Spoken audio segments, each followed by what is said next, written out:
Assalamualaikum, selamat pagi, salam sehat. Inilah dia tip obat batuk manjur herbal. Pertama-tama, gula aren, asam jawa diseduh secukupnya, pakai air panas, lalu diamkan sesaat. Setelah tidak panas, hangat-hangat diminum. Habiskan untuk pagi hari.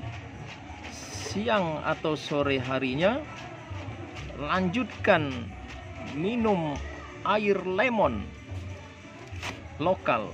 Peras airnya secukupnya, langsung diminum, jangan campur apa-apa.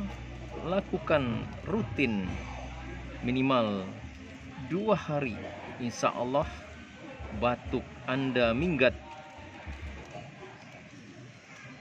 dan sembuh. Asal jangan batuk paru-paru ya. Lakukan ini rutin ya,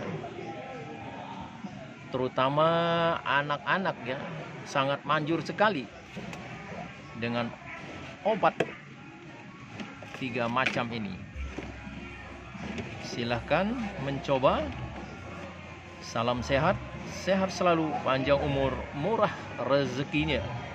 Assalamualaikum, selamat pagi.